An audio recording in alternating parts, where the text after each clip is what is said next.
Parlamentos, las oficinas públicas, ¿no? Todo este aparato estatal que hoy en día tenemos, y acá va a comenzar a surgir. Y más adelante vamos a ir viendo cómo, a medida que va pasando el tiempo, van irrumpiendo también la existencia de nuevas leyes, de aumentar la participación política a toda la sociedad, ¿no? Así hasta llegar a nuestros días, al siglo XXI. Bien, fíjense este cuadrito que interesante a la hora de hablar del Estado moderno y de nuestro Estado hoy en día.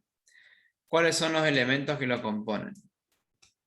Monopolio de la fuerza, ya vimos. Cuerpo jurídico, muy importante que haya leyes. La más importante siempre era la Constitución y de ahí hacia abajo. La soberanía sobre un territorio, el mapa, digamos, del territorio argentino, ¿no? La representación, esta sería la representación política que nosotros ya habíamos hablado que no gobernamos, no legislamos los 40 y pico de millones de argentinos, sino a través de nuestros representantes, que son electos de manera periódica. La división del poder, también vimos, no hay una persona que concentre todo el poder político, sino que está dividido en poder ejecutivo, poder legislativo, poder judicial, es la división más tradicional, ¿no? Estos tres poderes del Estado. Y bueno, también habría que agregar ahí la separación de la iglesia, ¿no? Que podríamos decir el Estado es laico. Y esto por ahí hoy en día parece como algo obvio, pero recuerden que estamos viendo un concepto que fue evolucionando a través de la historia. Esto no siempre fue así. Digamos que entre el siglo XIX y el siglo XX ahí recién se fue separando un poco la cuestión de la Iglesia Católica, sería en Argentina, con el Estado Nacional, ¿no? Acá también, lo mismo, fíjense. Bueno, yo todo esto se lo subí, así que lo tienen. A la hora de definir un estado, fíjense un territorio, fronteras, una población. Acá dice una misma lengua, una misma religión, no necesariamente. Esto por ahí es más propio de, en un sentido histórico, ¿no? Pensar hace varios años, hoy en día hay varias lenguas, hay varias religiones, pero sí los otros no se negocia, ¿no? Esto de la centralización administrativa. Bien. ¿Cuáles fueron los tipos de Estado moderno que existieron a lo largo de la historia desde el siglo XVI, desde el año 1500 en adelante hasta nuestros días? Para ir un poquito rápido. Bueno, las monarquías absolutas, esto es algo muy bien, ya no existen hoy, más que algún que otro caso puntual. Estamos hablando de los grandes reyes, ¿no? Piensen en Francia, en Gran Bretaña, España, Alemania, Rusia, monarquías, ¿no? Con todo su esplendor, su riqueza, su séquito, bueno, se refiere a este tipo de reyes donde el poder era absolutamente total y centralizado en el reino. Como dice acá, hay una centralización del territorio, del poder en una figura. Pero es un concepto ya viejo, ¿no? Ahora sí, fíjense acá, este es muy interesante, el Estado liberal.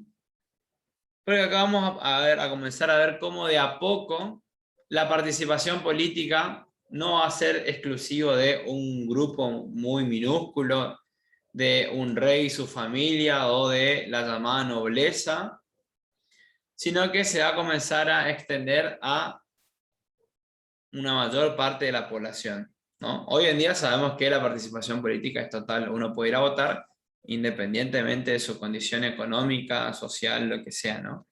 Pero bueno, en este entonces no era así, no siempre fue así, sino que vamos a ver a lo largo de la historia cómo de a poco cada vez la representación política se va a ir ampliando. Tras, por ejemplo, hechos que nosotros vimos, la revolución industrial en Inglaterra, la revolución francesa, ¿se acuerdan? Fin del siglo XVIII, también la independencia de los Estados Unidos, ya vamos a ver eso también cuando veamos gobierno. Van a posibilitar que, como dice acá, nuevas fuerzas sociales puedan comenzar a participar en política. se comienzan a poner en práctica nuevas ideas como la separación de poderes, la igualdad ante la ley. Muy importante esto, ¿no? Antes la sociedad se dividía entre gente o un grupo privilegiado y no privilegiado. Y ahora con esta idea de igualdad ante la ley, todas las personas, al menos en la teoría, van a ser iguales. Fíjense que, y ya antes que por ahí les llame la atención estas dos imágenes, este sería un ejemplo de la monarquía absoluta, ¿no? Fíjense acá cómo podemos ver al rey con todo su séquito, su corte y la importancia de ellos dos. Los estados liberales, ¿se acuerdan que nos vimos? Por ejemplo, cómo la aparición de la Revolución Industrial, de la Revolución Francesa, fueron modificando un poco las corrientes. Vamos a ver estos dos que puse un ejemplo de Argentina. Bien. Ya hablando en el siglo XX, o sea, hace poco nomás, surgieron dos tipos de estados. Uno de ellos es el Estado democrático social o Estado de bienestar. Fíjense que surgió en el siglo XX, particularmente a raíz de la crisis económica de 1929, la caída de la Bolsa de Nueva York en Estados Unidos, la irrupción del comunismo y las ideologías de izquierda, hicieron que el Estado, no solo piensen en Estados Unidos, en Europa, sino ya en todos los países y en América Latina también. Por eso que están estas imágenes de Irigoyen y de Perón en Argentina.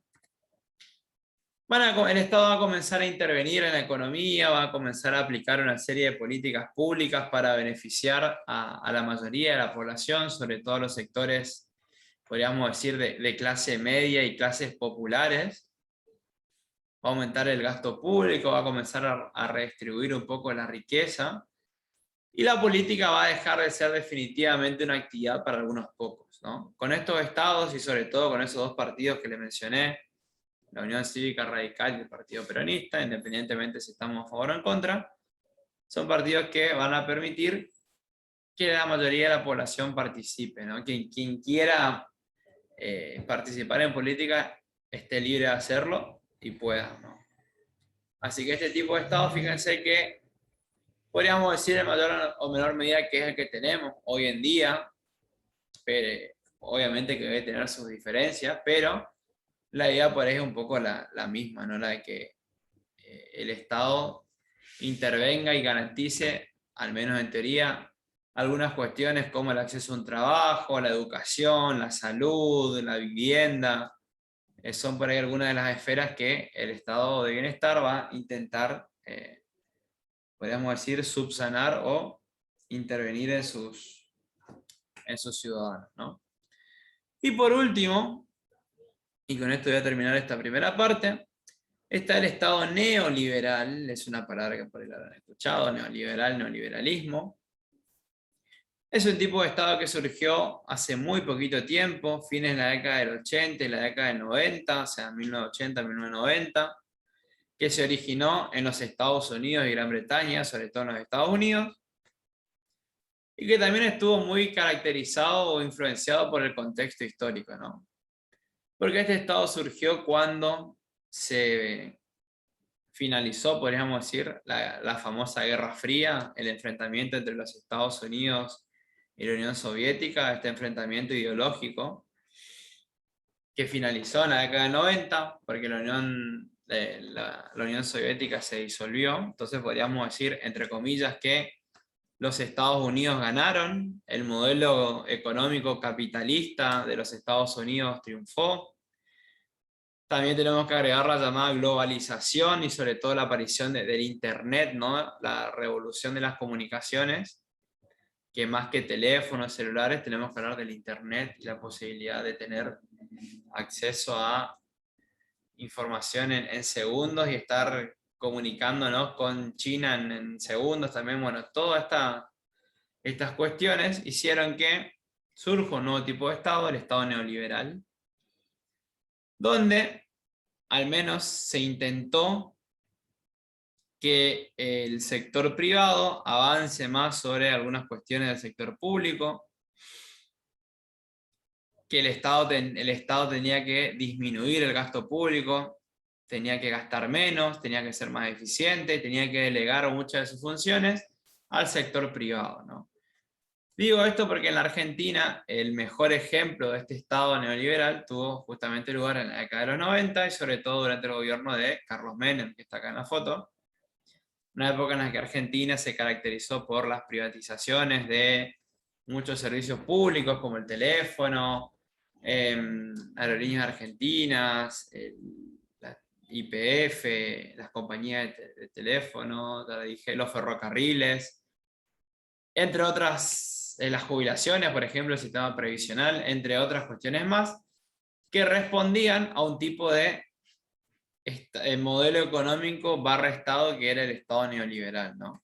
Podríamos decir que esa fue la característica de la Argentina en este tiempo, desde 1990 a 2000, al menos hasta la crisis del 2001.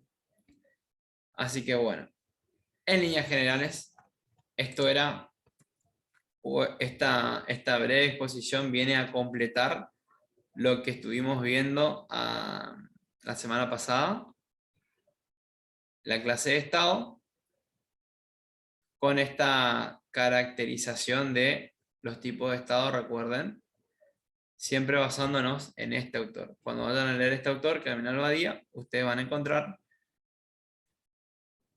esta clasificación que acabamos de dar. Bien. ¿Hasta acá tienen alguna duda o alguna pregunta? Si no, sigo un ratito más. Bueno. No, profe, yo no. Bueno, sigamos entonces. Cambiamos un poquito el chip. Y... bien. Y esta semana lo que vamos a ver es lo que subí el día martes. Es el concepto de gobierno. El concepto de gobierno viene también a completar un poco todo lo que estamos viendo. Si se dan cuenta, estamos viendo conceptos como política, poder, autoridad, Estado, gobierno. Vamos a ver de partidos políticos, nación, etc. Al menos hasta que lleguemos. La idea es por ahí definir un poco de qué hablamos cuando hablamos de un gobierno. Bien. Fíjense. Primeras definiciones o primeras aproximaciones, como dice acá. Ya saben, y es lo primero que les voy a decir, que no es lo mismo hablar de gobierno y de Estado, no son lo mismo, sino que como dice acá, el gobierno está referido a los cargos públicos y a quienes los ejercen. Es esa clase o grupo de personas que ejercen las funciones públicas. Si tenemos que ponerle un nombre, podríamos decir que la cabeza de un gobierno, al menos en Argentina, en el sistema presidencialista, es justamente